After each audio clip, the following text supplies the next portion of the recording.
got him. Easy now. Papa got this, make it hell Come down. Ooh, you make my high come down. Always tripping when you come around.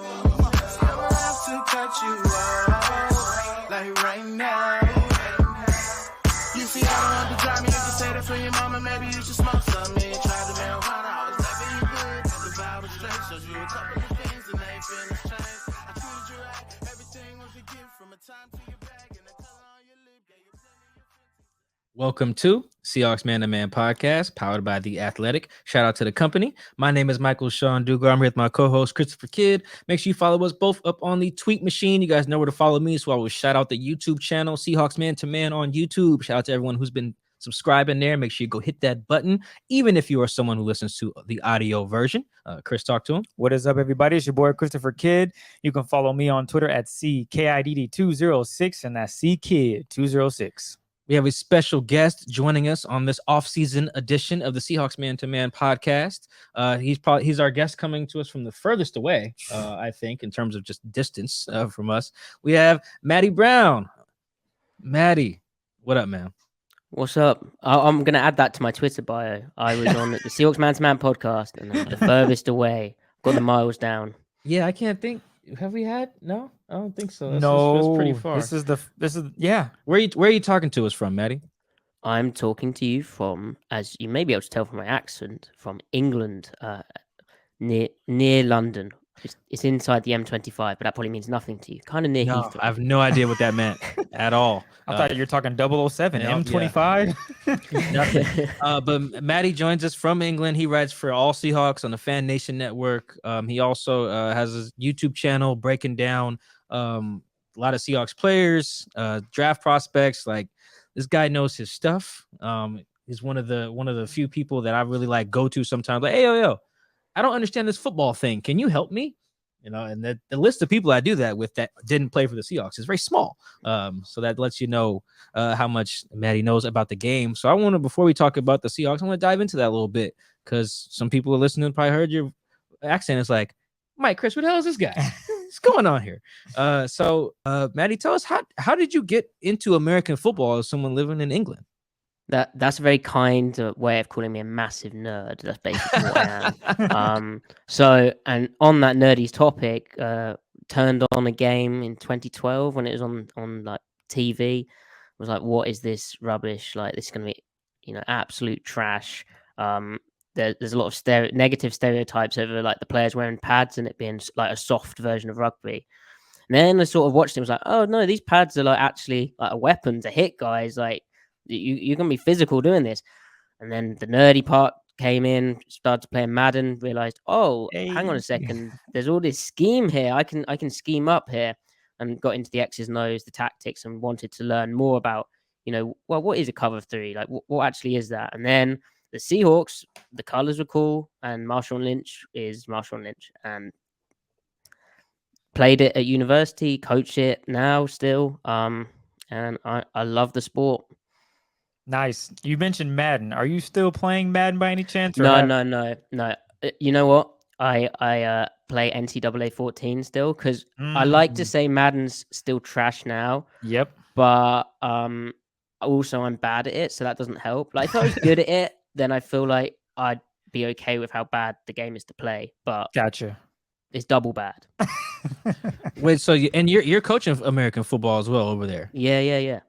So I coach for the London Olympians at the moment. We play in the Prem South, which is like the top adult division, because you have university game and then adult. It's all amateur, but it's really good fun. Lots of talented players. And the game, I think, is starting to grow again with the London games, right? And also just the internet. Like, I would not have been able to learn so much in such a quick time without the internet. Same for the players. But then also, if I'm learning that much and coaching the players, hopefully I'm helping the players get a bit better, a bit quicker than, like, back in the 80s, you talk to the old coaches in the UK and they're like, oh, an American would come over and it was amazing. Like, someone would say on like an army base or like an Air Force base, it was amazing. He's a savant. He knows this and that. He had a book which he showed us about how to stop the wing T. And so, like, And so like it basically that was just like running into each other. No offense, but to No, my you're good. elders. But yeah. And are you the defensive coordinator? No, I'm the defensive backs coach there. But Okay. I We're gonna have love been a this TV defensive. chat later. Yeah, let's do that. Yeah, that sounds fun. All right, so let's. I want to preface this the right way. Let's jump into the Seahawks. There's a divide right now. I can confidently say that as someone who lives here, covers a team. There's the Pete Carroll camp, and there's the Russell Wilson camp, and that's everyone's like. I mean, the Russ camp, so I'm Russ's homie, not like that. Just like people who've kind of chosen a side in this civil war. And I think week 1 is so fascinating in that way, because you got like Pete Carroll and John Snyder basically saying, hey, we can get this. We built it once, we can build it again. Russell Wilson and Bobby Wagner be damned, right? And you got like Russ, like, well, hey guys, I'm excellent. Maybe we should build this thing around me. And we watched that clash over the last few years, maybe 5 or 6 years, anything post Super Bowl 49, quite honestly. You got Pete. Let's run the ball. Let's play great defense. Let's use the pass, or excuse me, let's use the run to set up the play passes. Boom. Russ is like, well, let's throw it. Then let's run it if they force us to. And don't worry about whether like volume will decrease my efficiency, because I'm that dude. I'm Russell Wilson. Like, I'm generalizing both of their takes there, but I know you kind of get the gist on both sides. You've studied it as well. So, Matty, whose side are you taking on what I like to informally call like the great Seahawks debate? Oh, you're pushing me to extremities. I love both of these people. They're great. They're great people, but based on perhaps not through perhaps not Russell Wilson himself, but through the narratives, right? I'd probably err more to the Pete Carroll side, especially of how extreme some of the narratives have got around Pete Carroll, right? Like you're saying, for instance, here that Pete Carroll wants to run the ball, and he does, but the last 6 years he's been like she skewed past like 4 of those 6 seasons, so that they were still like passing a fair bit because Russell Wilson's a quarterback, so obviously you want to do that. Right. I want to follow up on that real fast. What else do you think? Like you said, I pushed it to the one side a lot. I generalized, but what else do you think is maybe like a misconception of like how Pete wants to get down, whether it's offense or it's defense? I think all of it stems from him wanting to do what his players are best at, or what he feels his players are best at, right? And I think that is easy to overlook when they're doing certain things. It's like, well, no, he's trying to make it as simple as possible for his players and put them in the best position to improve and then succeed, right? And I think when you look at, for instance, the approach of Russell Wilson, right, I think when they run the ball a bit more, it's why are they actually doing that, which I think there's a misconception about, because it's all well and good saying we're going to pass a lot of the time, like we're going to pass lots and lots and lots, but at a certain point there's diminishing returns with that approach, and there's also passes that Russell Wilson is just like flat out not good at. John Snyder and Pete Carroll clearly are looking to retool this team. They might call it a rebuild. I like calling it a retool because they still have some pretty dominant pieces that can help this team make a playoff run and eventually make it to the Super Bowl. That's their goal, obviously. Based on what you've seen since the trade of Russell Wilson, since they didn't re-sign Bobby Wagner, where is your faith in Pete and John that they can get this team back to the Super Bowl without Russell Wilson, without Bobby Wagner, without those core pieces to this team that the Seahawks have had previous years?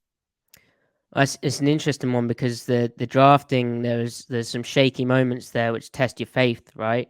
But then I actually think from 2020 to 2021, I actually felt both those drafts were very like, this makes sense. Like the Jordan Brooks thing was a surprise, but then you watch his tape, or you're a maniac like me and you watch like 16 games of his tape because you're trying to disprove another narrative that he's bad in pass coverage, right? And you're like, wow, this is literally the future. Like this is like one of the best linebackers I've ever seen. Like, and I'm sure in their much more professional opinion, they saw that too. It was so obvious a fit. And then in 2022, right, the last draft we've just seen, again, I think people are more positive about that overall, but that's just because their needs, their perceived needs from the public, they matched up with what they felt was a need too, right? Like, so they ended up having, and it's also was in positions that they valued highly. So left tackle, they've always valued left tackle highly. Other than one year where they had a solution which they thought was a solution of Luke Jokel, that didn't pan out. So they messed it up for like a season and a bit, and then they went and got Dwayne Brown after drafting Russell Okung in, very highly, way back at the start of all of this, almost the start. Then edge rusher, they clearly value that highly. Cornerback was a big need heading into the draft, but that's one thing where I think they're a bit less in tune with that. They seem to value safeties more, or they certainly do with this current roster construction. They've loaded into safeties.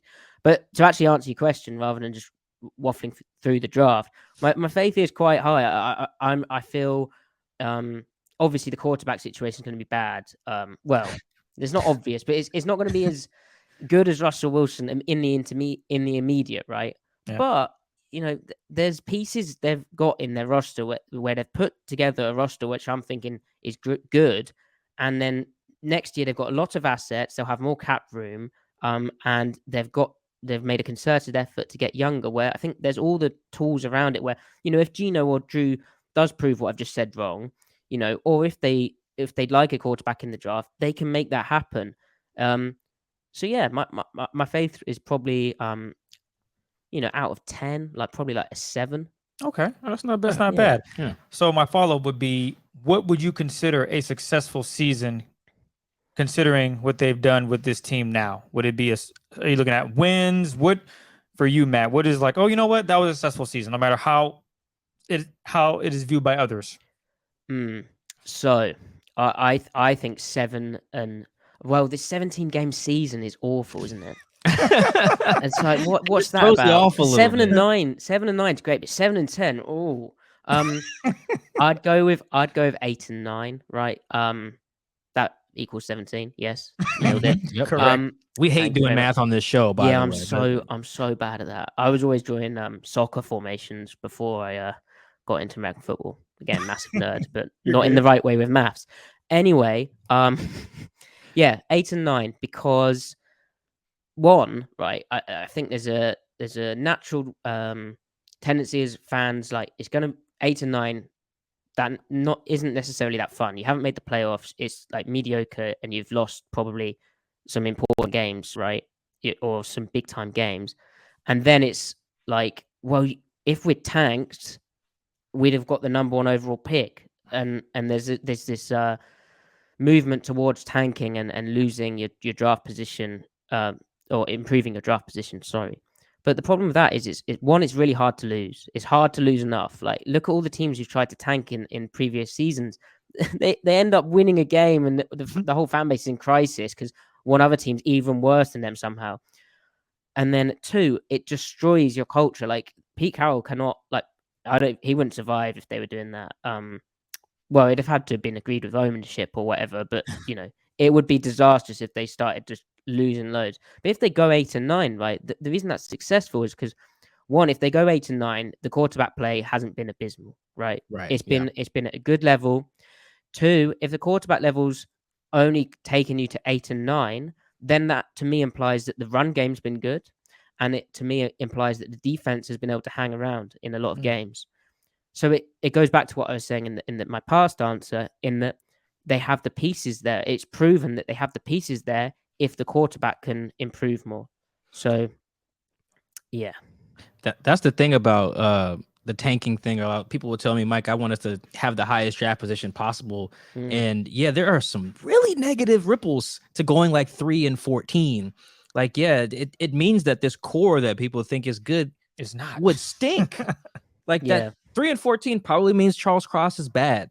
And that destroy, like, you'd know because you've been in locker rooms, right? But well, not as far as I'm aware, like 3 and 14 locker rooms, because one, they didn't have 17-game seasons, and you haven't been in like where they've lost lots, right? But the culture just gets absolutely, like, players would just get down on it. It would just be bad. even the And that's not peak. 9-7 season that I covered in 2017, like that, they just handling that for them, you could tell was just hard. And that was my first year in the locker room. And you could just tell like that the game they got just smoked by Sean McVay was like 42-7 or something like that was that. Like bad. that, you could tell it was like, yo, is this thing still going the right direction? Now, credit to the leadership in that room. KJ and Bobby, specifically on defense, got things turned around and they ended up winning on Christmas Eve, I think, the next week. Because KJ didn't play the week before and then Bobby was hurt. That was the game. Earl was like, yeah, B shouldn't have been out there. Like, it was a lot of chaos that week, but they had the leadership there to put it together. Not to say they don't have leadership now, but like that was a team that was still trying to make the playoffs. You in November, it's Thanksgiving, and you 2-8. Bro, nobody in there is having fun. That always compete shit is not going to hit. If nobody cares about the quarterback from Ohio State, if on Thanksgiving they all 2-8, there's nobody in there willing to ram their head into the guy across from them to get Bryce Stroud or CJ Stroud or Bryce Young or whatever. No one cares about that at that time. So yeah, your culture just goes down the drain. You know, you fire position coaches, you fire coordinators, you lose front office people. Like nobody's job is safe at that point. So it's not like a natural linear progression. They just go from 7-10, bottom out to 3-14, and then come back up because you took Bryce Young and, you know, some other linemen or something with your other first round pick. Like there's some dangers there that go beyond just the economics of the game. But beyond that, I want to talk about your nerdiness for a second here.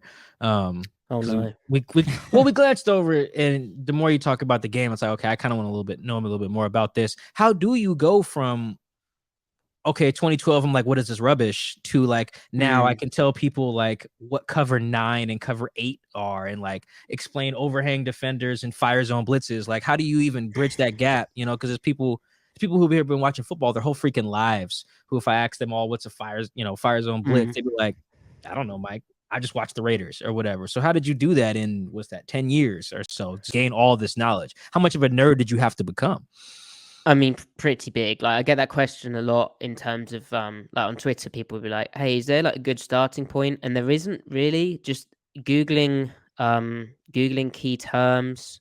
So like, for instance, had a question, which I didn't reply to, but I will reply to that, asking what a stick concept is. By the time this is out, I'll reply to it. Cover my bases. What a stick concept is.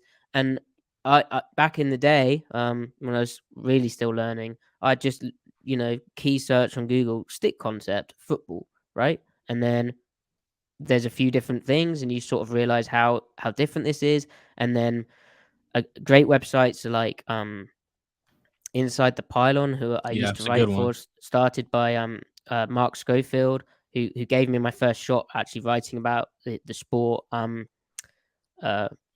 He put together a great resource for sort of learning the game, including a glossary which still exists of these football jargon, because the jargon is so difficult. And the more you get into it, the more you realize, well, this coach doesn't call it that. This coach calls it this. And in the NFL, they might look at you weird. And heck, even in England, coaching the game, which again, being around the game, that's quite important, I'd say. If you really want to get into it, like any high school in America, I'm sure would take you on board as a water boy or girl, or they need help, I'm sure, most high schools. So being around the jargon, the football discussions, I think that teaches you a lot.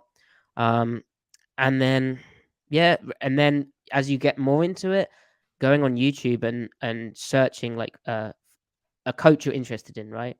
And searching a clinic from them, or say you're interested in a scheme. So you're interested in, hey, the Seahawks play a 4-3, right? What's a 4-3? Okay, I'm just going to put in 4-3 clinic, right? See what comes up. And you'll be surprised what's on there. A big thing actually really is that I've noticed is American coaches are really good with their time.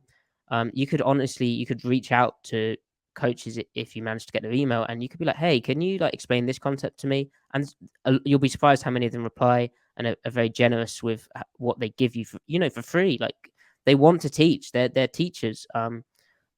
So I've had a real mix of being a nerd, like on the internet, and just researching, what does that term mean? What does this term mean? Madden, for the real basics, like teaching you the rules, but also you can get schemey on there. Like, yeah, I was telling Mike that.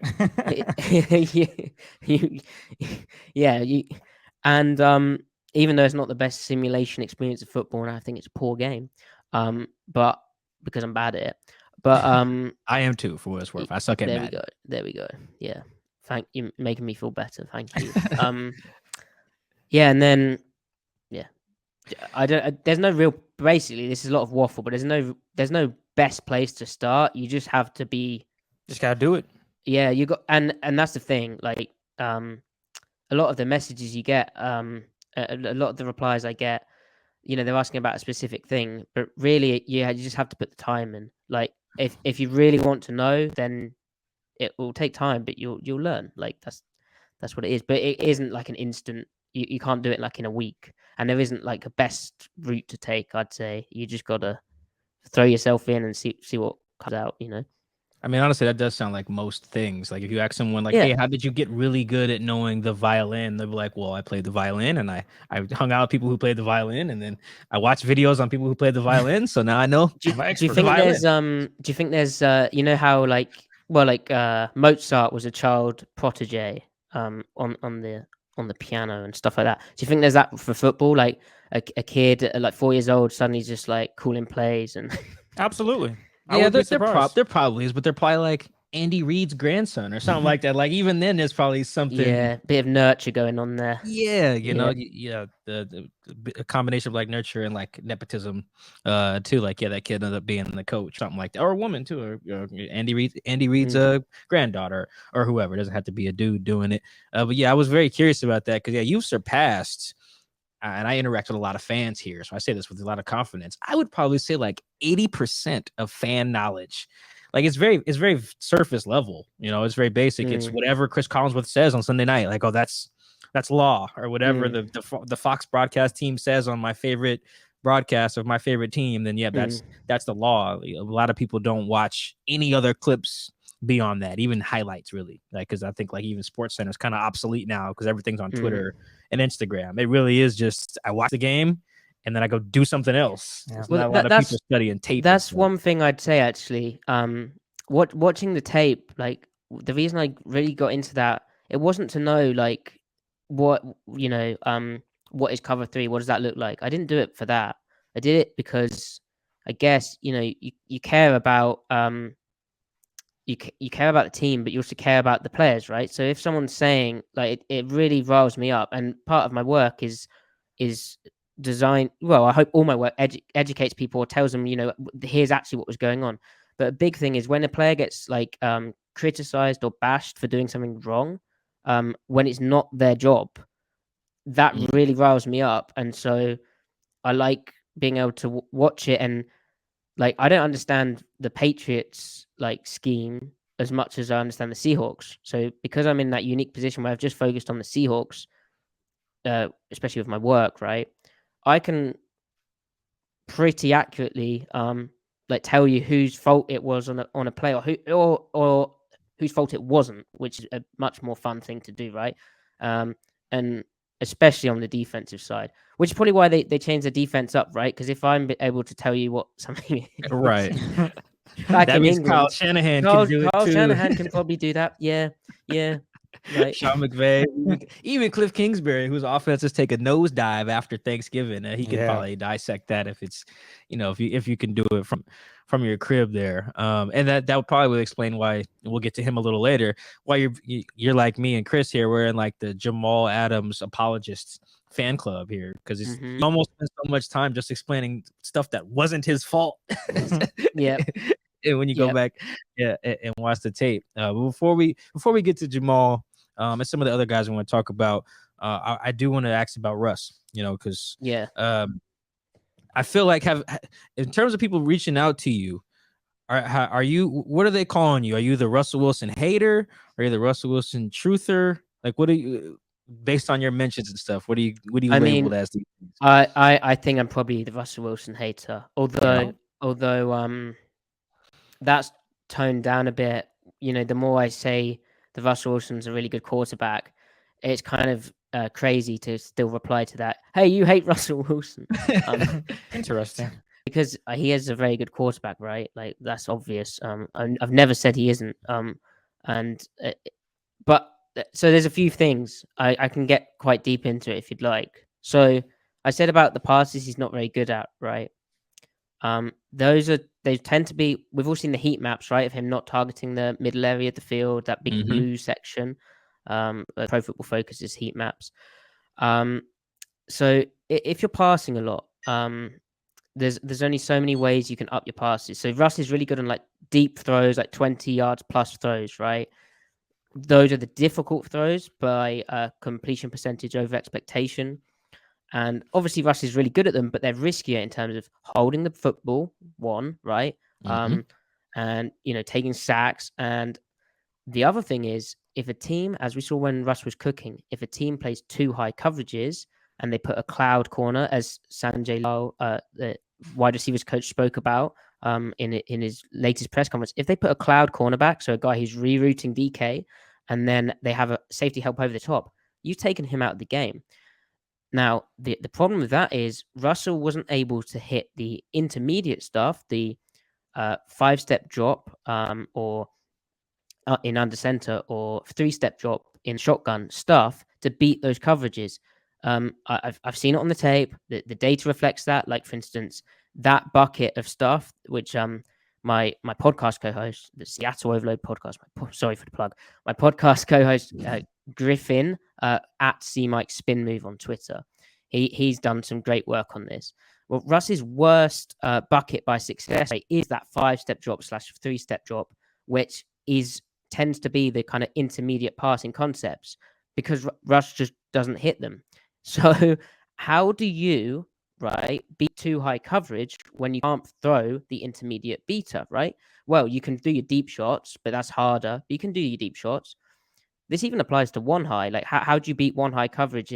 Because you can only do so many deep shots in a game, Right. and Russ won't hit the intermediate beaters, especially against kind of zone kind of deals. So then you check the ball down, right? And you check the ball down on that, but then defenses come up and they camp that because they know you're not, and it's outside the numbers still. They know you're not going to hit the intermediate, so they can cheat. It's the NFL. Defenders know what they're doing. Coordinators know what they're doing. For them, in the most part, they know where you're going to. All of them except Jack Del Rio, yeah. Well, yeah. Off the field, right? Right. But anyway, that's I know that's another getting me topic for another distracted day. there. Anyway, but yeah, Russell. So how do you if he's bad at that certain thing, and you can only increase your deep targets so much, and your quick game you can do quite a lot of with Russell, that sort of has to replace the intermediate stuff. But at a certain point, you can only run so many quick game concepts, and you can't really do like over the middle quick game. You can only do perimeter stuff still, and defenses can camp on that. Well, the only thing left is to run the ball, right? Like, come on now. What? Especially if they're showing a light box. So Pete always talks about balance, and I know, Mike, you have asked him, like, on multiple occasions, what does that actually, like, what does that mean? Because he is quite football coachy with it sometimes. I have, in my opinion, not putting words in your mouth. And he's Pete, right? He's got his energy. He's got Pete speak, yeah. And he's distracted sometimes and all that stuff. Yeah. So anyway, but I think also the run game provides a rhythm, like for the offense, because if you're just going to be passing deep, right, or throwing a quick game, which eventually gets camped on, you're going to get a lot of incompletions, and you're going to get a lot of holding the ball and maybe taking a sack, and it's going to be very boom or bust. Heck, remember 2021 when the defense was having its slow start and struggling, but the offense was very much quick drives or absolutely nothing. There was no like sustained long drives because there's no intermediate. Most of the rhythm passes are that in that intermediate area, right? The 5-step drop, 3-step drop in the gun stuff. So running the ball provides a rhythm to the game. If you can run block now, 2021 was bad because they couldn't run block. It took them a while to find the chemistry up front, but then back half they were running the ball so well that it actually became a run-heavy team because it was like literally historically efficient run game with Penny. Like, he was averaging 7 yards a carry or something. And Yeah, there's he just more. became Barry Sanders for like a month. It was kind of crazy. That was awesome, and proved me wrong. So I can see how all of that leads someone, even if because you can't be as nuanced as you are on here on Twitter. I can see why if you just kind of point that out in a quote tweet, someone will be like, "Hey man, why do you hate Russ?" But that all is it, Chris. That makes sense to me. I get it. I'm not mad at it. You explained his limitations, and those limitations have led you to be like, yeah, he's cool, but if you ask me one side, I'm not gonna roll with it because I know his weaknesses that he hasn't improved on, and now the Seahawks don't have to worry about that, but they're bringing in maybe lesser talent to that regard. So we'll see how this all plays out. So here's a question I have, and I know the answer that I tell people when they ask me, but I want to ask you this. If Russ has those limitations and there's just this big ass chunk of the field he's not comfortable hitting at a consistent rate in a way that kills defenses, how then is he so like he's really, really good still? He made 9 of the last 10 Pro Bowls. Like, not to say the Pro Bowl is everything, but like how is he still so effective and so good and one of the best in the biz and can have those let Russ cook stretches if there's that glaring weakness that we can identify from our couches that we know every defensive coordinator can see too? Well, I think it is because of, a big reason is his deep ball, right? And he's so accurate on the deep ball, and he doesn't really, it's quite stable considering that would be like what we'd call a 7-step drop concept under center or 5-step drop in the shotgun. He's just historically great at that, especially versus one high. But and then quick game, his ability to he's good at quick game until it starts getting camped on. And then if you complement him with a run game, he's obviously great at play action.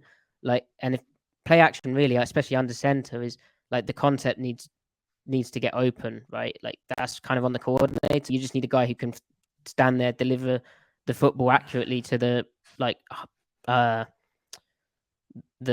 right vertical read, it's horizontal, but yeah, that sort of thing. So basically Russ is really good at throwing the ball. And then if you add in the up tempo element where they go up tempo, well then defenses are kind of scrambling around. The coverage looks a bit more predictable. And so the quick game, you can it tends to sort of, this is anecdotal, but it gets more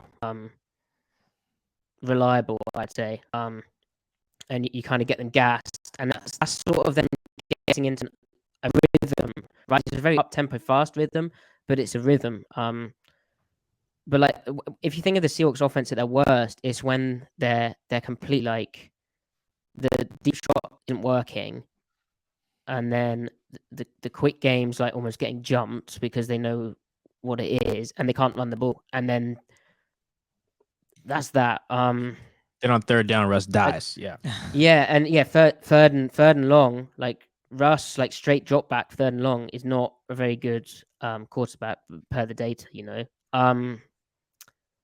And a good game to go to actually is that 49ers game, the first one of the season last year, where it started like an absolute like mess. I think it was like 5 straight 3-and-outs. I want to say. And you were there in the press box, I imagine. Yeah, no. Well, that was actually, I'll let you finish your answer, but like we weren't as tuned in because that was actually game 162 for the Mariners, I believe. So everyone was kind of like watching on their like iPads or phones to see if the Mariners were going to make the playoffs. There we go. And did they? No. No, they did not. Yeah. So then we started 21 years. Then we looked up and was like, all right, there's a football game. I was like, ooh, the Seahawks offense is trash. But yeah, like continue about that game. Yeah, so that was interesting because they started very poorly, and they couldn't hit the deep balls, and their other passing concepts weren't working, and the 49ers with like they're defending play action well, and they were destroying the run, right? But then they just went up tempo, the Seahawks, and it kind of kickstarted them, and it undressed certain blitzes and all that stuff. And it worked really well. The other thing with Russ is he's a very good quarterback at the line of scrimmage, taking his time and undressing the look that he's getting. Now, if you go up tempo and you do that from the shotgun, you're really going to see those looks because it tends to be more simple. There's a wide field of vision. It's more of a comfort level thing. But under center, Russ, he the run game's more preferable, but he can't do as much of those things. I don't know. I wish I had some film, but No, it's all right. I think if anyone who's watched 10 years of Russ can kind of get a gist for what you're describing here. Like the boomer bust thing has been very apparent. Like Chris, I feel like last year that was all it was until Rashad Penny got hot. It was either Tyler Lockett scores on a 60-yard bomb every time, or here comes Michael Dixon. that was it. There was no middle there for a long time. And Shane would even tell us, he was like, we got to sustain some drives, man. Yeah, well, it's 3 and out, tough 3 out and here. out, 3 and out. The best part of all of this, right, is I think there's some like borderline conspiracy theories. Although you have done reporting on the topic, which suggests there was some smoke there, but like the Pete Carroll meddles in the offense, and it prevented, for instance, Shane Waldron doing what he wanted to do. Well, like that, we've seen Russ for 10 years in Seattle, right? There is probably a reason why every offense has a very similar appearance to it, at its best and at its worst. It's because Russell Wilson's the quarterback, which comes back to what I was saying of Pete Carroll, I believe, was just trying to do what Russell Wilson was good at. Now, he may have had a marketing problem in the sense that he didn't find a way like Green Bay did or has kind of done with Aaron Rodgers again. Hey, we need to run the ball here. Like, we don't tell you that, but we're going to run the ball a bit more. We all good? Yeah. They didn't find a way to do that, I don't think. Or I guess it could just be, they'd been together 10 years. Russ saw an opportunity. He's probably sick of hearing the same messaging. I imagine like Pete Carroll still tells the rookies like it's all about the ball, and that is his big thing, right? But I imagine that story is the same every single year. Yeah, I know like past members of the team have said similar things of like how the messaging does great with Pete's optimism and stuff. But but in Denver, like I do think they'll have to do very similar stuff. There's no way, or I think. They let Russ cook and then they encounter similar issues. I always thought the problem with the let Russ cook thing in 2020 was, teams started playing them a bit better and defending them better, but Seattle just couldn't get the run game going. And I think, in my opinion, from the outside, it looked like Pete Carroll was probably like, you just need to keep going with the run game and get it to work. And Shotty was like, who I was a big fan of, he was just sat there like, well, it's not working and we we can't do anything. And they just and I think they're probably philosophical differences was Pete probably wanted to go more back to really trying to get the run game going to have that protective layer for Russell for the lack of intermediate. And I imagine Schottenheimer was like, well, we were cooking at the first half of the year.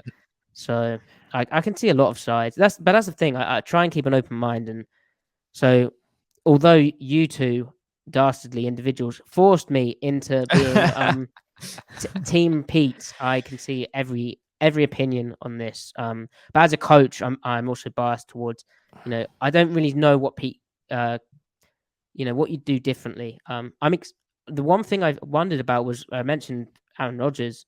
Did wonder if they'd try and do some of that RPO stuff that which is wow RPOs. Have you heard of those guys? They're quite cool. Everyone talks about that, but the way that Rodgers was sort of brought into the run game idea from the outside again seems like they have an attached throw on a lot of their running concepts to Devontae Adams. But then you can't really do that in Seattle because Aaron Rodgers is a very different quarterback to Russell Wilson. I'm not sure Russell Wilson's strength necessarily was throwing those sort of touch passes at those like short behind the line of scrimmage angles and that sort of thing. But then Seattle doesn't have Devontae Adams. Yeah, Tyler Lockett's great, but he's not that kind of skill set. Yeah, DK Metcalf's great, but he's not quite that level of skill set. Adams is a unicorn just in the same way that a Metcalf and a Lockett are unique skill sets, So yeah. I don't know where you want to take that. I can see why your coaching bias and your DB coach bias in particular leads you to Pete, but also, like we and Chris said, It makes sense. It does. It we'll, does. We'll all Well, see. Maybe also- we should have you back on after week 1. Our week 1 episode is going to just be fire when it's over too. Like, Oh, it's well, just, the but world's going also- to burn down one way or the other. That'll be fun because it'll be Russell. That's the best thing, right? 2022, we get to find out so much stuff. We get to find Yes. out is Waldron's offense going to look very different? I think it will be. I think it'll be more under center to protect his quarterbacks. I think it'll be more tight splits because, again, that doesn't really suit what Russell is good at but it does suit these quarterbacks. I think it'll be probably running the ball more. But also with Russell, how different is Hackett going to be? Are they going to come out slinging it even if Seattle's intent on playing a lot of like probably too high coverage, right? And like match up like quarter half stuff, which Russell's had real issues with in his past 2 seasons, really. So we get to find out, and I look forward to it. And if I'm wrong, then I'm wrong. Yeah, that's kind of where Pete is probably too. Is like, okay, guys, just watch week 1. We're gonna too high the hell out them Broncos. Man. Wouldn't it be funny if they just hand the ball off 50 times and just run all over Seattle, though? Oh my Wouldn't that That be would be god! funny too. I That mean, would- honestly, with their I sounded like a Pete apologist. Like honestly, with their personnel, I probably would. Like Javonte Williams is really good. So is Melvin Gordon. yeah. You know, I give him 20 apiece. I would test out, Seattle's linebackers, Seattle's front. I'd make Jordan It's gonna be a lot of and screens, Cody though. have to figure. Oh my god, if the Broncos are bad at screens too, that'll be like one of them like low key things we kind of solved too, because that was all the questions I got last year. It was like, Mike, how are we so bad at defending screens and running screens? Like, it was like, how are we bad at both? Now I know the answers, but it was hard to answer in real time, but we'll see on that. I want to move off of Russ because he don't play here no more. You finally And talk about some of these core guys that the Seahawks are hoping are the future and that lead them to a winning season, right? Because the Seahawks have no interest in tanking. I can say that confidently from top down. Jody Allen down to the dude who mops the floors. Nobody in there wants to tank. So let's talk about the draft class. Let's start with Abe Lucas and Charles Cross. If those guys, let's say they are, boom, those are the rookie tackles or the starting tackles for the Seahawks in 2022. Based on the film you watched them both, where are you at if that's the case in 2022?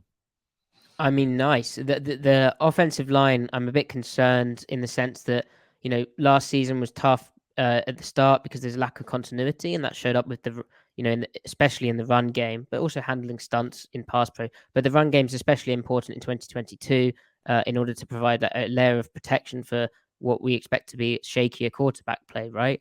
And so it kind of has to hit the ground running, and I don't think it can because I just don't think you can get enough reps in. But in terms of the tackle pairing, their potential for both is amazing. Like Cross, I think everyone said it, but best pass protector in the draft, unbelievable reactionary athleticism. Again, my pal Griffin, he said how he could guard a Kyrie Irving crossover. Mike, you might have your work cut out if you're taking him on in there. Yeah, that's why I keep saying it. Yeah, you might have your work cut out, Mike, if you have to play him in basketball. Oh, I get by Cross. I get by. I get by him. Easy. Yeah. If I don't, Chris is lightning fast, so I know Chris will get by him. There we go. But yeah, and just like you think he could be a bookend tackle, and I think the run blocking stuff is overblown. Like he was recruited, as Brandon Thorne pointed out, to play in a run blocking system. He just didn't play in his. I think he redshirted his first year. No, he played a few games and then redshirted. That was when you could play like up to 4 games, but then they redshirted him before Mike Leach got there. Yeah, and then everyone gets fired. But he'd been doing some run blocking. Leach comes in, and the air raid, they don't run it that often, but the footwork is quite similar in terms of the run blocking to what Seattle will ask of him on their core run play, like mid zone, where the play side tackle kicks out the end. Well, that's the same kind of bucket kind of footwork as what Leach would have coached. So I mean, he'll have to adapt to NFL speed like any rookie, but I mean that sounds awesome. And then Lucas, I was sometimes I like tonight I at almost 1 a.m. I have lots of coffee. And then I'm struggling to sleep. So at 4 a.m. I'd be doing the mock sims, and Lucas I'd always be like, oh, I've got to take him like shaking because of the caffeine. I've got to take him in the second round, right? Because he's not going to be there in the third round. And all of the mock sims that he was going in the second round, right? Now they all seem pretty. They did a pretty good job. Fair play to those companies. But Luca's getting in the third round. I was immediately, I did a live show on my YouTube channel of before the pick and like saying what would we do here. And I was like, you got to do Lucas. It makes sense because one, he these aren't official athletic prototypes, but he ticked all of the boxes in terms of like long arms, really fast, agile enough, speedy. Tick, height as well. He was everything, and he was the only. And then he played right tackle for so many starts. So it just made too much sense, right? It really did, and I was slightly surprised he didn't go sooner. Now, I didn't actually really like his film that much. I need to watch more of him. Don't want to upset you, Mike. You're Wazoo guy, but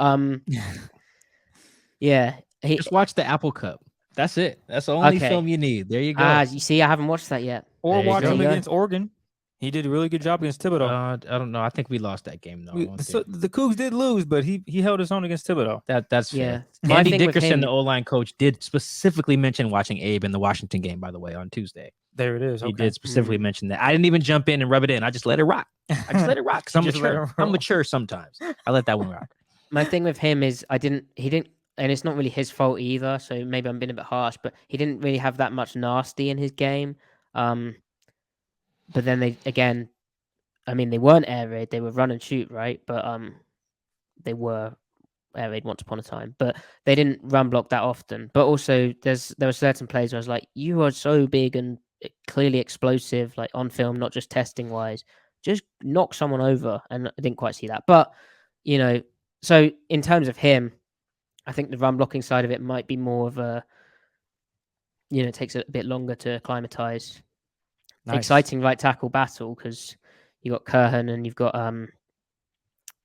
Stone Forsyth. Maybe he played there in college first 2 years a bit, battling it out for that spot. But yeah, the upside of this offensive line, the potential is very exciting to me, and yeah, this could be a real solid line for quite a few years, and you can keep adding to it because you've got assets, and yeah. Don't tell Pro Football Focus that though. Oh, they think otherwise? Oh, have you seen that? I think PFF had him 32, right? PFF. Yeah. Yeah. I think. I mean, I haven't read the article, but I'd imagine that's because they're rookies, so there's like an unknown. Yeah. They don't have the data on them because they're rookies, right? And I don't Which, think they're a fair big enough. fan of Austin Blythe either. No. PFF's not been kind to Damian Lewis as a pass protector, I don't think, through 2 years. No. As well. Yeah. So I think they also said that Gabe Jackson's kind of declining. The line in there that really sticks out is I forget who wrote the PFF thing, but they were just like, the Seahawks don't have a reliable starter. And it was just like, oof, burn. Yeah. I'm not sure about that, but yeah, I don't know about that either. But I feel like PFF's never liked the Seahawks offensive line. Is Lewis that's playing fair. on the left or the right this year? Do we know that yet? From left to right, I imagine the starting offensive line will be Charles Cross, Damian Lewis, Austin Blythe, Gabe Jackson, and I would guess Jake Curran, just because I think that his experience will help win out. But yeah, either Jake Curran, like you said, Stone Forsyth, or Abe Lucas go Cougs. One of those three. And I can see why PFF, based on just like what we know about those dudes, isn't like super high. 32 seems pretty low though, because I feel like whatever Carolina's doing is probably bad too. Their quarterbacks are getting killed up there as well. So I don't know. We'll see. Well, we'll see indeed. Lewis having to switch from the right side to the left, that's tough. Like, I feel like that gets downplayed. How difficult that is, even though he had some experience there. Anyway. No worries. I do want to spin it and look at the defensive side of things because the Seahawks took a pair of corners and Kobe Bryant and Tariq Woolen. And I want to get what stood out with Kobe on tape and then what stood out with Tariq. I mean, obviously, I watched your dope piece, your 20-minute video on Tariq Woolen. We can get into that later. But based on those two, what did you like on film and how they worked out and how they got drafted by the Seahawks for the most part? Well, thank you very much. Firstly, kind words. Yeah, so let's start with Kobe.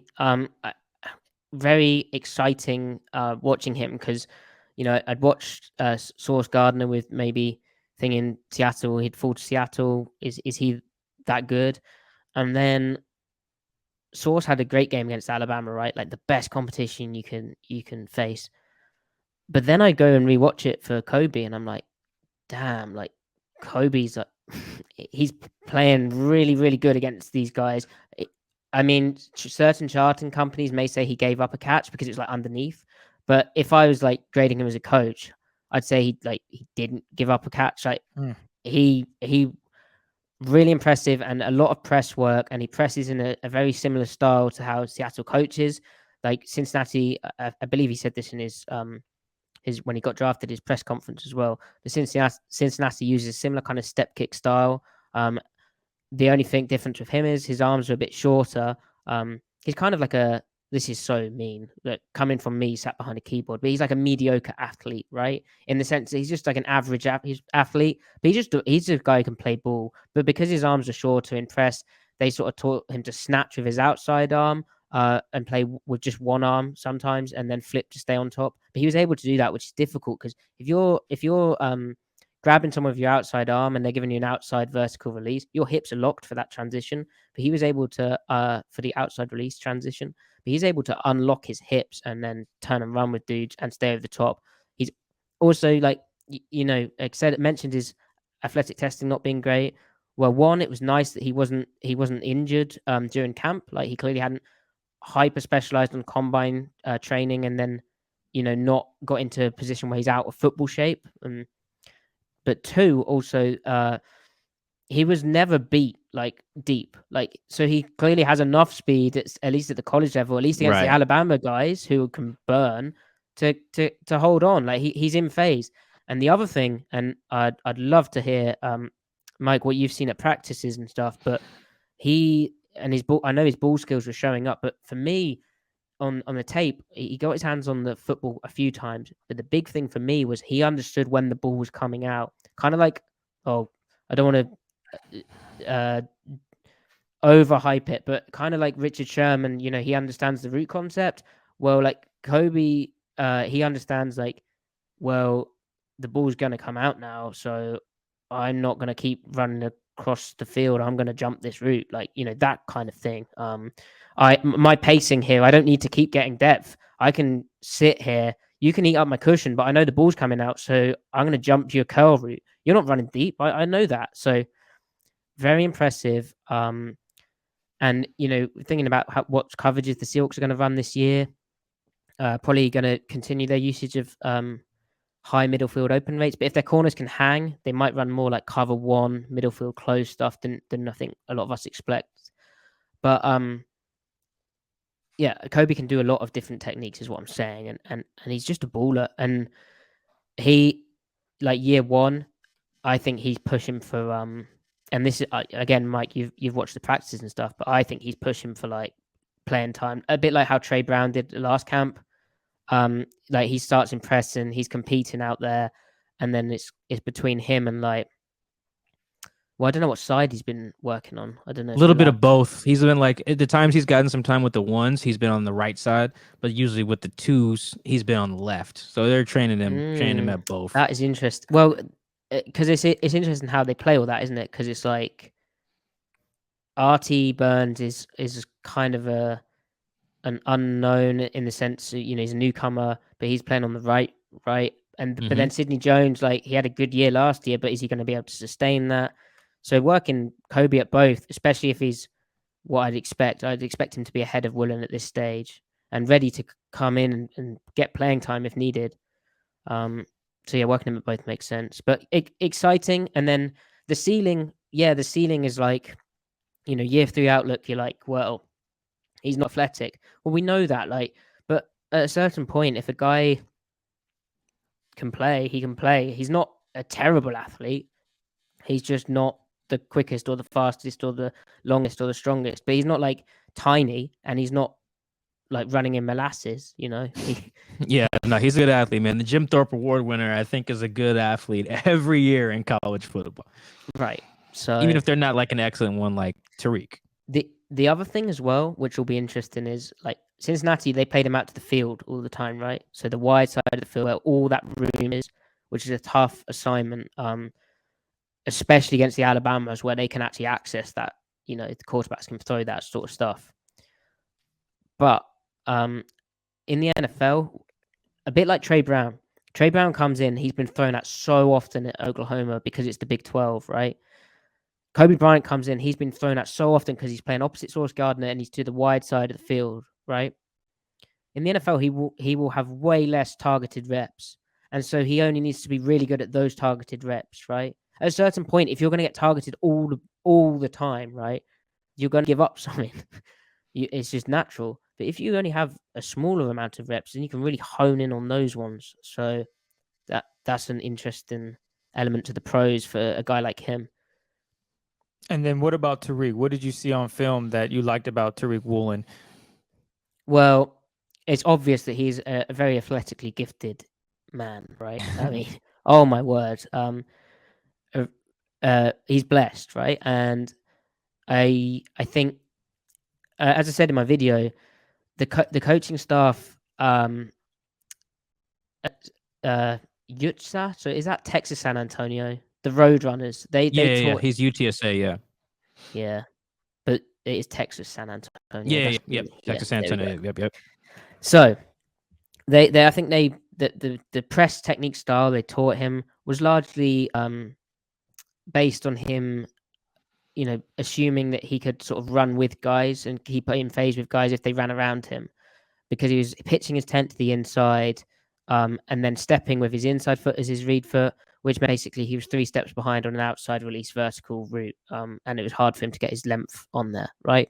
Yeah. So that's fine. I understand that as a coaching staff why they're doing that, because he was really fast and he could do that, and it's in the was it Conference USA? I think they are in. Yeah, But yep. the level of competition is not that good. Now, when they play against Bailey Zappi and Western Kentucky, I think Yeah, that sounds right. Yeah. You know, suddenly that gets a bit more. I don't think you can really do this all the time, especially middle field close. You cannot be doing this. And then you go to the Senior Bowl, and like Velas Jones is like running around him, and it's like, yeah, you just can't do this. So not his fault, but on a positive note, really exciting to see. Hey, you know what? What can he do with Pete Carroll's step kick?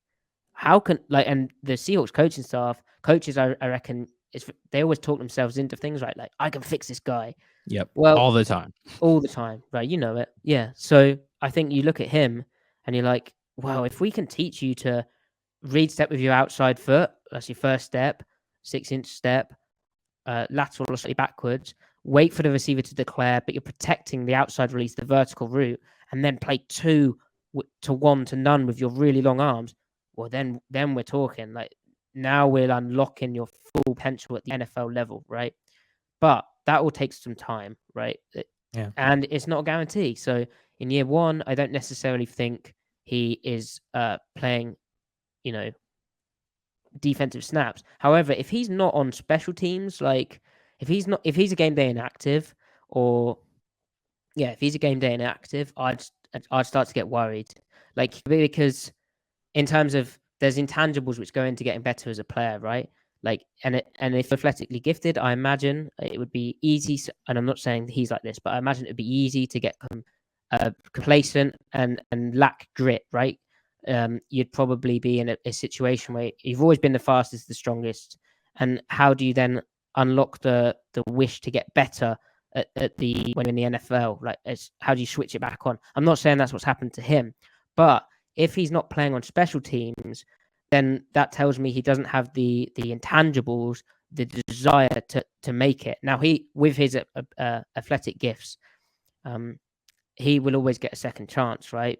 But you know, Obi Melifonwu, he was a really athletic, long DB guy who just didn't quite make it in the league because he couldn't learn the techniques required for whatever reason. I'm not privy to that information, but he couldn't learn the techniques to hang, and that was that. Okay, now same thing with Tariq. Like, if he has the mental grit, right? corny word, but grit to It's a stick coaching around. word for sure. It's You're a real definitely using coaching coach word, speak yeah. right now. Yeah. If he has the grit to stick around, then we'll see that show up. As like if you're a fan of the team, you'll see it show up because he'll be getting active and he'll be starting on special teams and he'll be getting all the special team snaps and he'll just be a mismatch on special teams. I'm curious. You mentioned he probably won't be a starter with the Seahawks this year, but what would he need to improve on to become a Seahawks starter this year at cornerback? Well, he'd need to be a very quick learner, and he'd need to show that he can play press.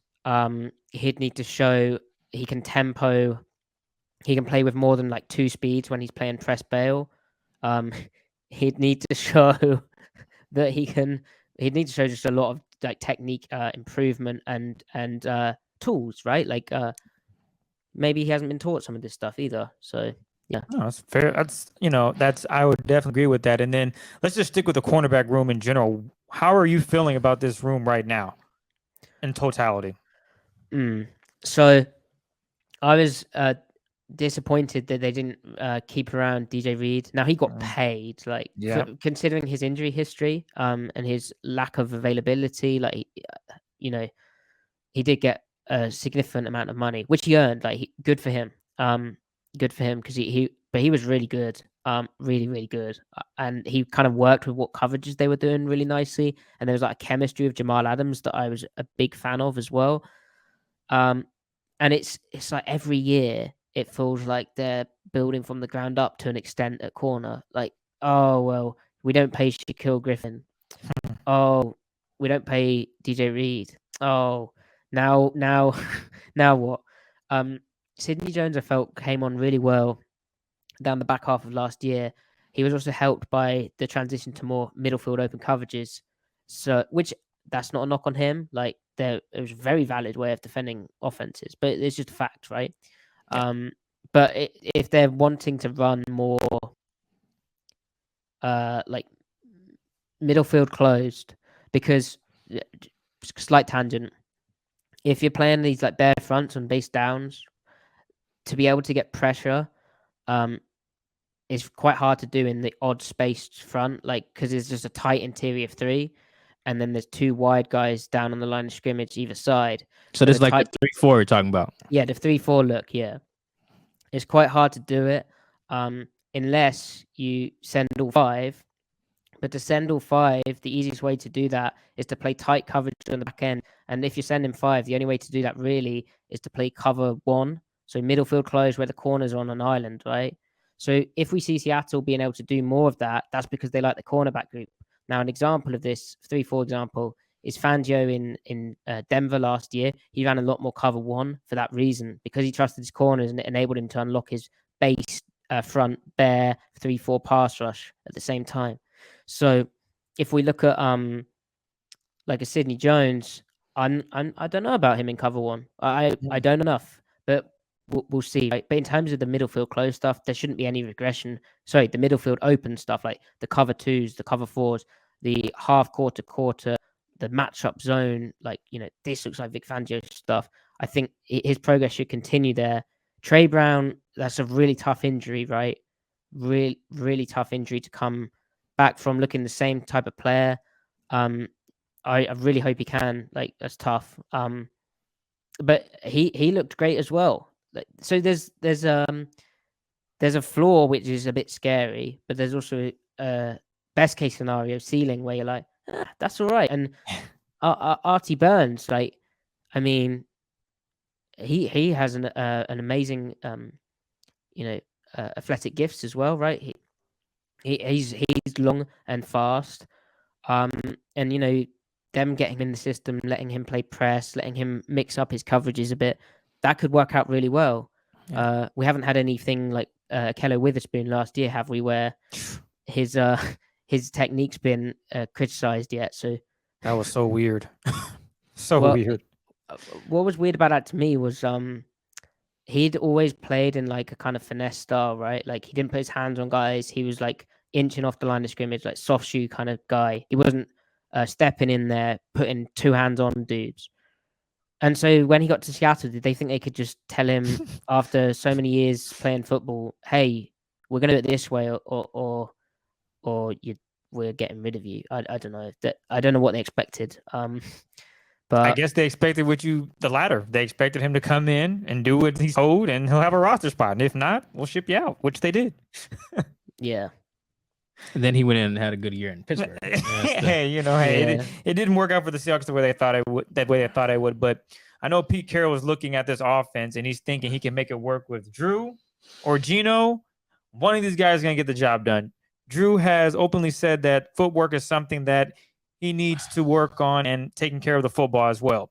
If he does both of those things, what do you think is Drew's ceiling in the NFL?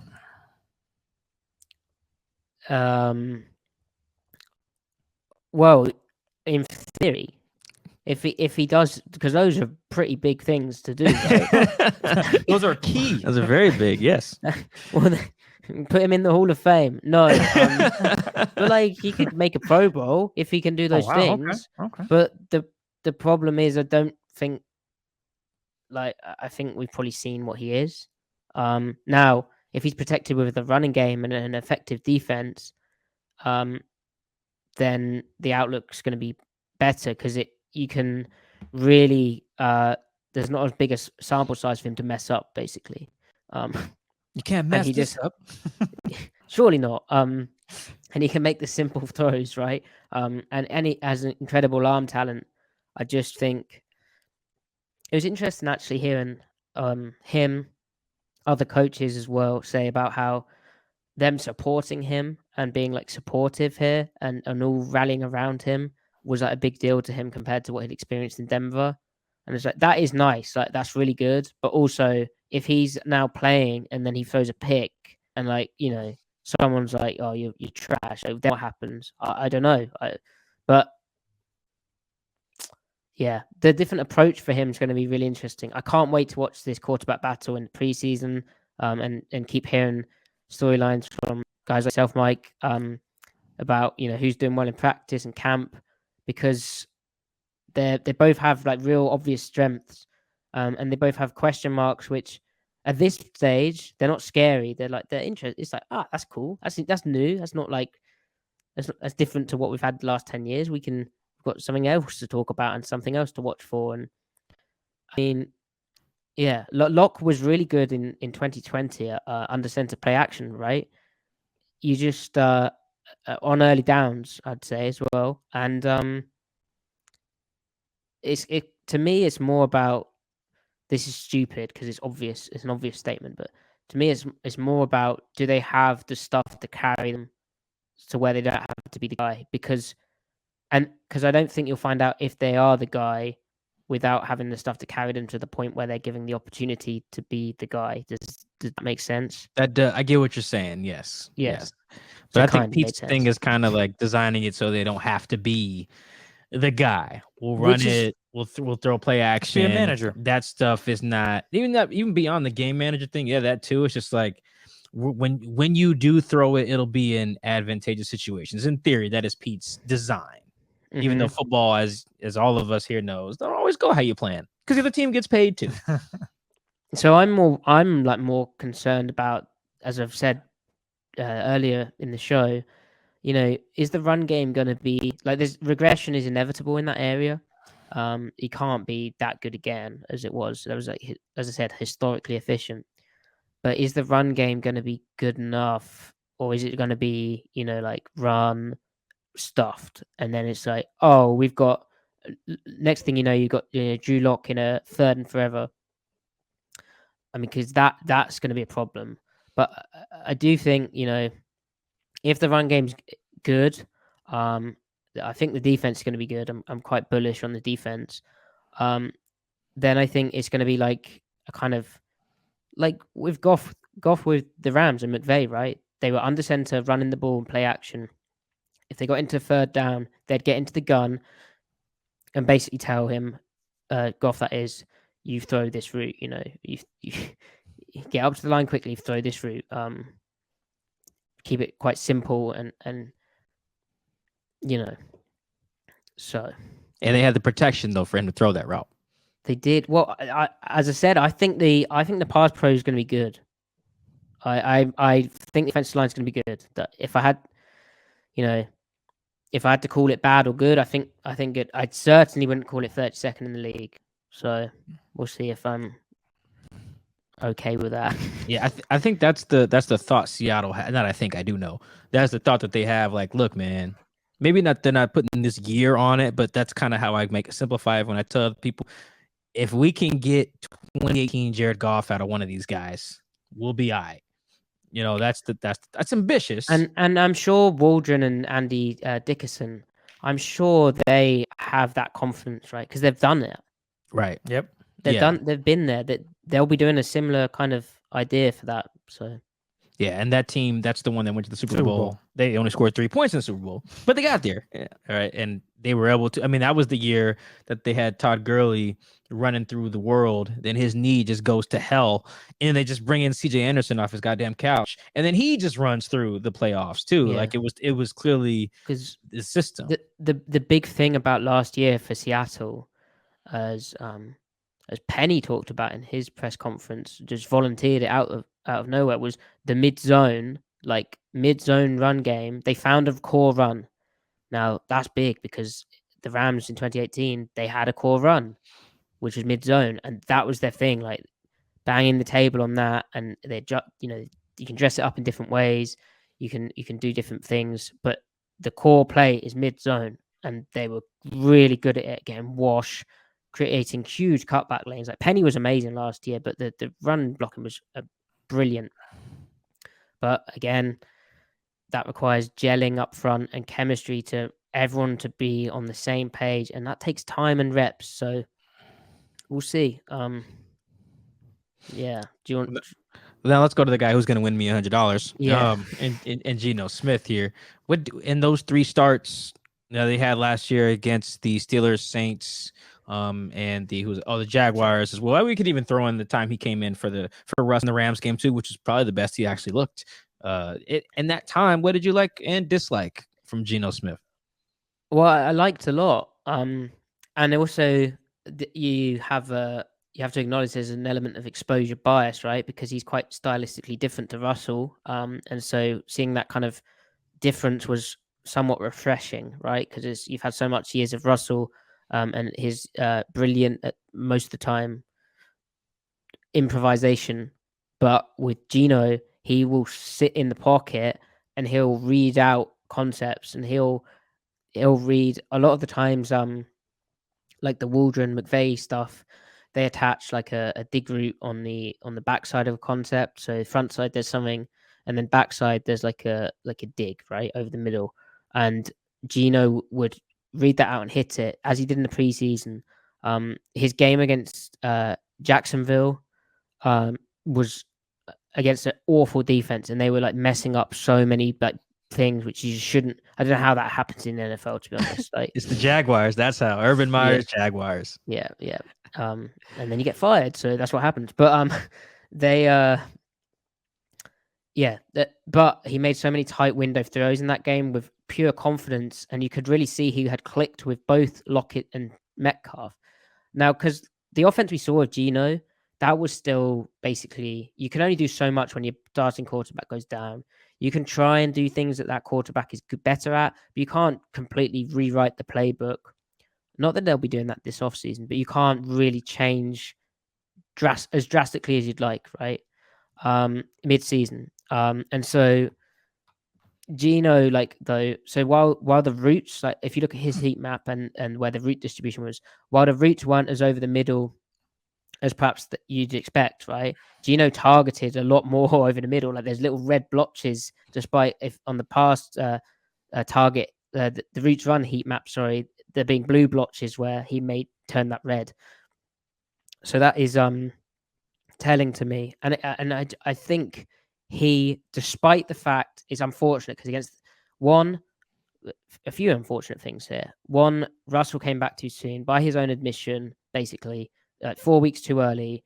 And I think Geno goes into Green Bay and actually, I think they score a point or 3, maybe. No, I think they score a touchdown or 2. And then the defense suddenly is playing with an actual offense, right?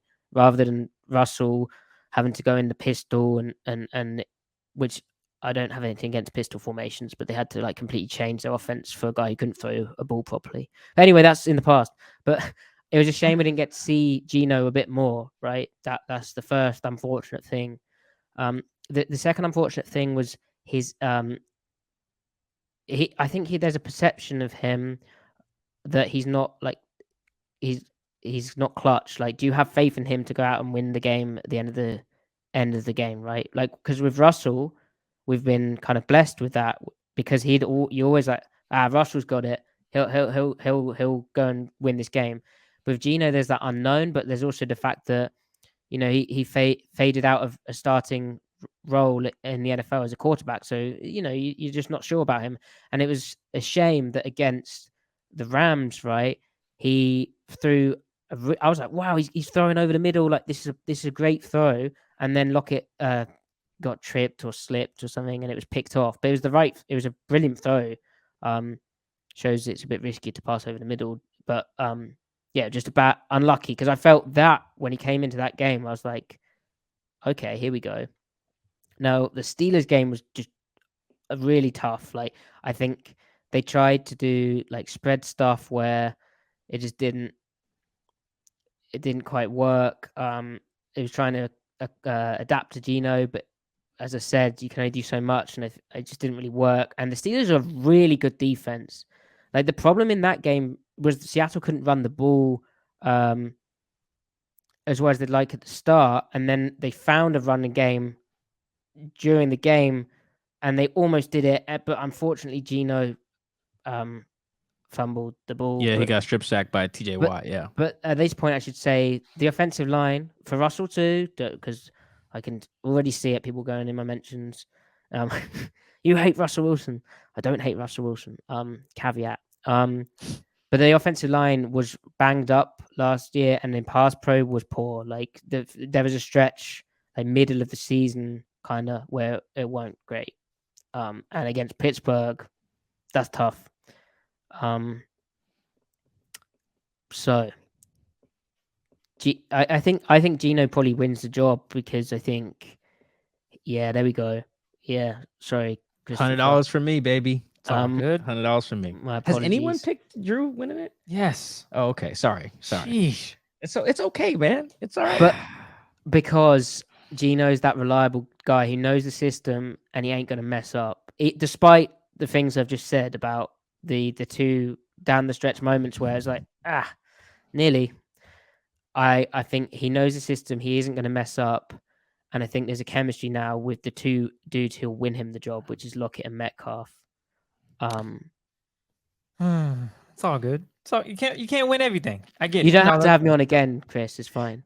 Yes, we're gonna have to most definitely. No. Well, yes, because he's picking Geno. I think he's laying out a lot of the reasons why I think he's gonna win. I've said it on the show. I said it on the radio. Like I just think he's gonna win. I don't really care if Drew. I don't really care that much if Drew wins it. I just hope they win some games, man. They hope they don't stink next year because I would. Also, have you seen the pictures out of camp? Geno is like dialed in, serious. Now Drew Lock is a happy-go-lucky kind of dude, right? But I don't know. Geno looks like he's ready to win this, whereas he's locked in. Yeah, I'm not being real serious here. Like, I'm not a body language expert, The only thing that's really not the only thing. One of the things that has helped Drew in camp, and I could tell, I knew it when I asked it. I just couldn't have confirmed it. I was like, there's him and Cody Thompson have to know each other. Because like he's hitting Cody Thompson on some tough stuff. Like I can tell when the ball's going to Cody before it snaps. Because I'm just like, I see Drew look at Cody look back, and I'm just like, yo, connection. Here comes a touchdown, and then he'll throw it, and I'm like, okay, are these? I'm looking. Do they go to school together? Do they know each other? Do their girlfriends and our wives like friends? I'm like, how? And then I asked Drew about it, and he's like, oh no, I worked out with him in the summer and some other guys. I'm like, see, I knew it was something because. I can just tell chemistry even in camp. I'm like, I can tell when you can see with Russ and Tyler all the time in camp. They would hit these routes in camp, and I'd be like, these guys are friends. Like you could just kind of, you could feel the love, for lack of a better term. There with Drew and Cody, it's already there now. DK could show up, and then it could look like that with Geno and DK, and it's none of this shit matters. But for now, until DK is here, true, yeah, being able to complete passes to dudes like that, from that matters, right? Like Because with Geno, there are guys. There's Aaron Fuller. There's Tyler. Who else? Penny Hart. Guys have been around. Hell, even Cody. But like, if Drew can counter that with like, hey man, I got this rapport with Noah Fant. I got this rapport with Colby Parkinson. I got this rapport with Cody. Hey man, training camp, that will matter. That'll bridge the gap, I think, a little bit. The Fant thing's big. That's a really good point. The Fant thing is big because those kind of routes will become more of a part of the offense. Like they kind of, and Fant's really good at like option routes in that intermediate area, right?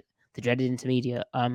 But yeah, if Locke is like already in tune with Fant on that, and then he's hitting that in the preseason, that's and that seems like a reliable safety blanket, high percentage kind of deal.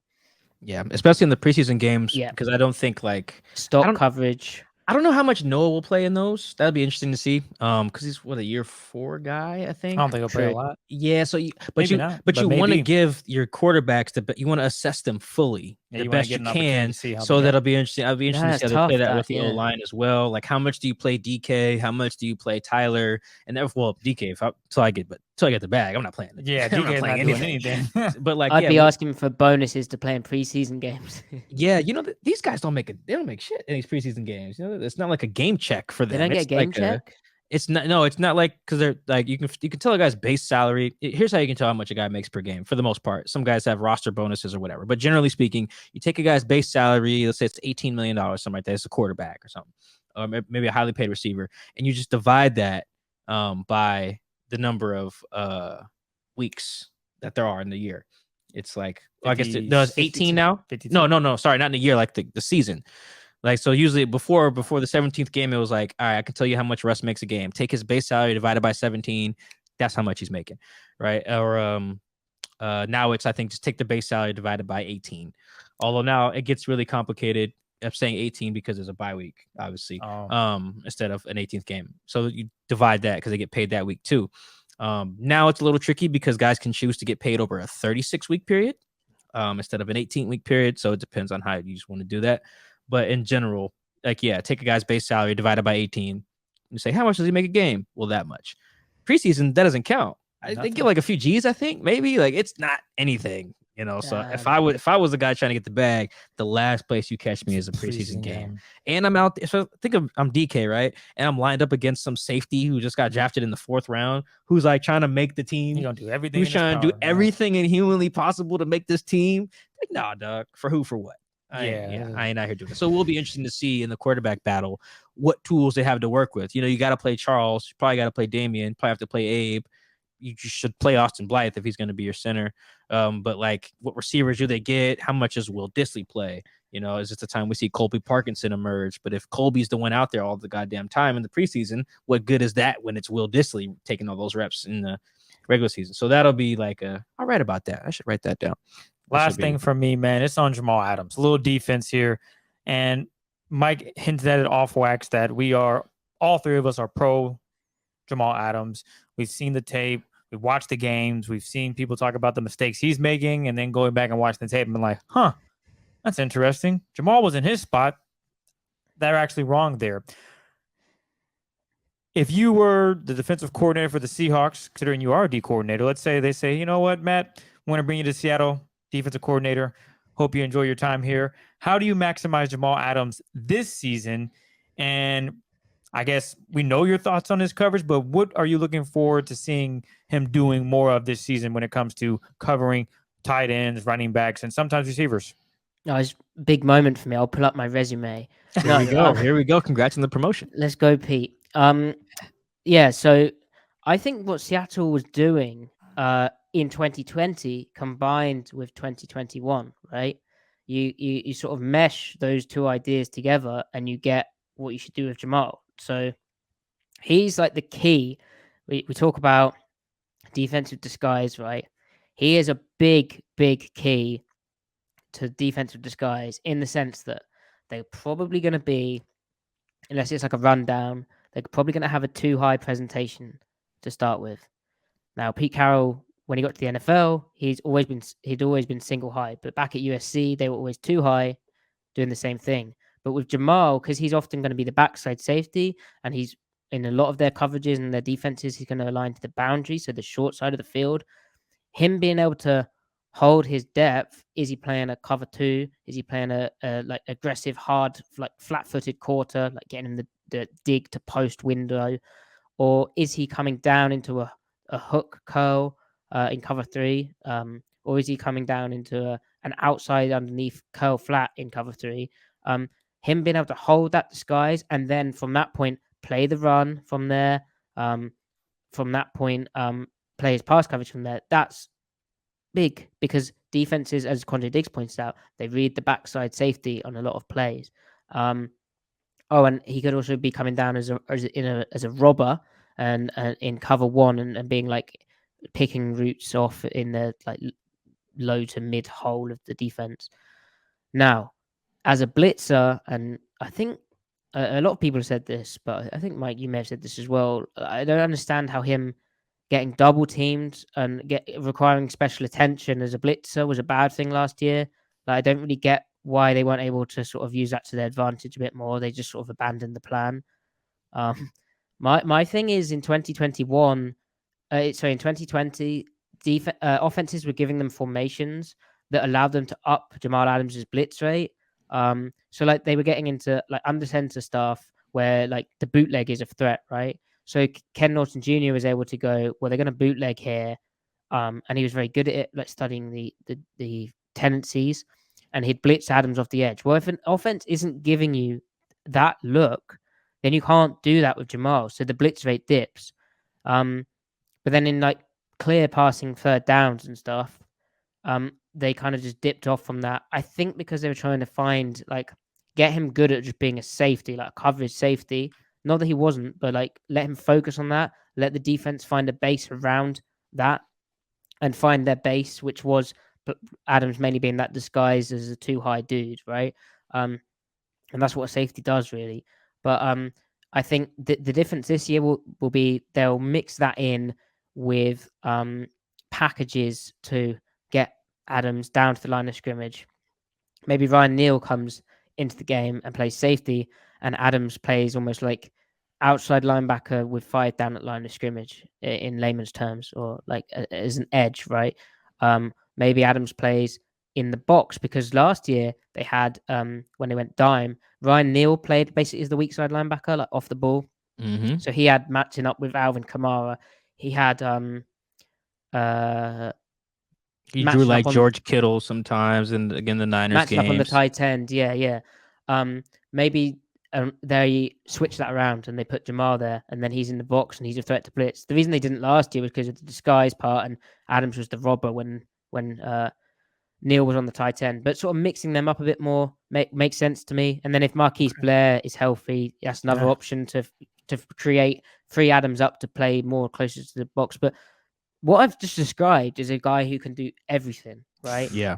Like that's a chess piece, which is why you can get into the value, but that's why they felt they wanted to give up that much because he can do everything.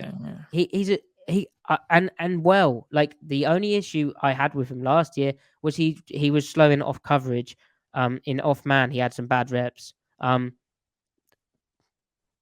Like the Higbee touchdown, I think in week 5. What it was. Yeah, that was the Higbee touchdown. That was tough. Tough. That was so bad. Pete Carroll was like, he just got beat. Like Pete really doesn't even say stuff like that. He says we got beat or something like that. And he's like, I was 100%. He was just like, nah, man, he's got to discard his guy. Like, but then the interesting thing there is, I believe in New York, they played him in a lot of press man situations, and he was off there. So I don't know. It'll be interesting. The big thing for me is hopefully he can stay healthy. Yes. Because you worry about that sort of stuff, especially a shoulder. Like the Seahawks are a shoulder tackling team. Right. You need your shoulders. Everyone should be, but you need your shoulders to tackle. If you don't have your shoulders to tackle, then is it just going to be arms? And then if you're tackling with your arms, you're going to pull your shoulder joint out anyway. So yeah, hopefully he's healthy. The thing with the blitzing just really was to me all year too, and I had some people confirm this to me too at the end of the year. Like that was just an indictment on the coaching staff's abilities. It's almost like the analogy I'll use. Let me see if I can make one up off the fly. It's almost like, let's say the 3 of us right now, we're in a fight with 3 other guys. Okay, right? let's go. But they're jumping Chris, right? Like 2 of them are on Chris. All right. we should be fine. One of us just has to win a one-on-one matchup, and the other guy should have a free run to do whatever. Right? It's the same. It's a similar numbers game. We definitely shouldn't lose the fight.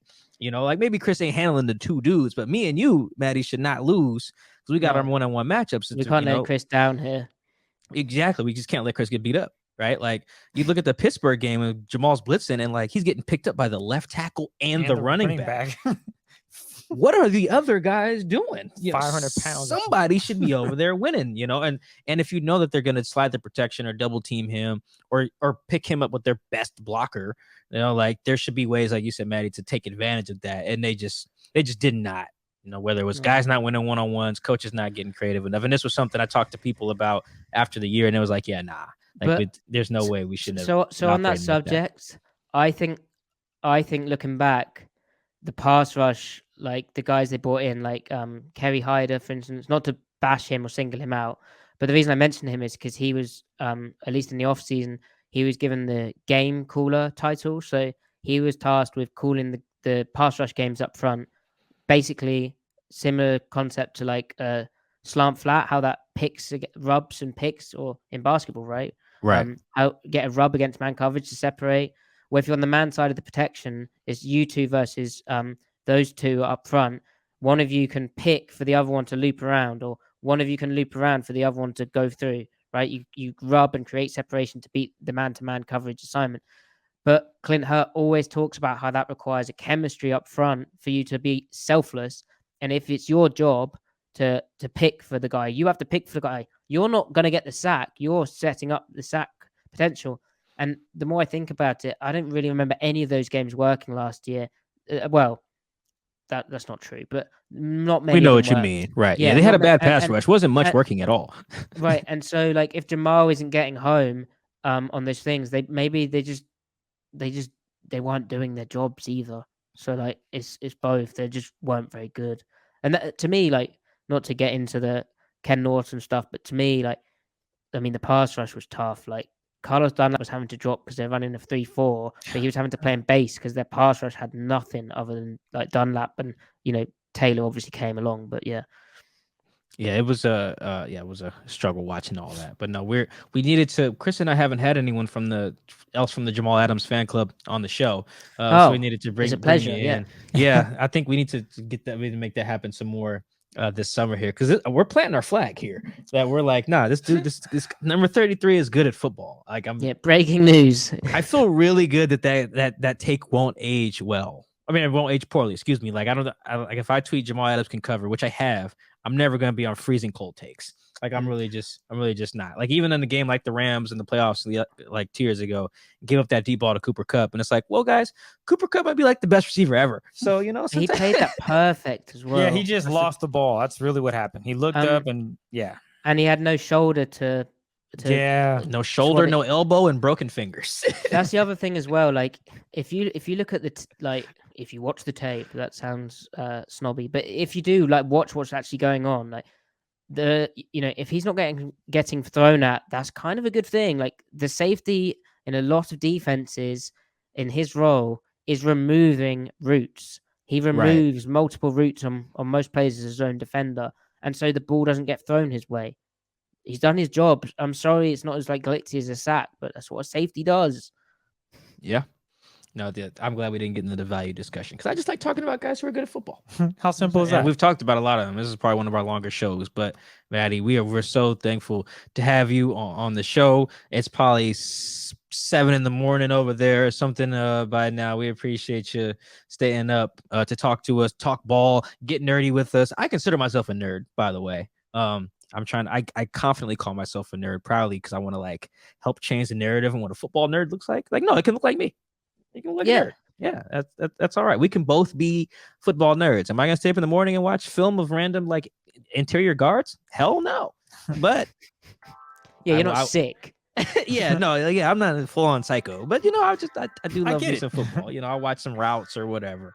So we appreciate you taking the time, giving us your insight. This is the time of the show where you plug whatever you want. Podcast, articles, go. This is your floor right here. Yeah, just please do follow me on Twitter at Matty F. Brown. Find me on YouTube, Matty F. Brown. follow my podcast at Seattle Overload, and you can find my work at All Seahawks. There you go. Thank you again, Matty, for joining us all the way from England. Thank you guys for tuning in to the Seahawks Man to Man podcast, another off-season edition. We have a guest. We will catch you guys next time. We appreciate the love and support. On that note, we out.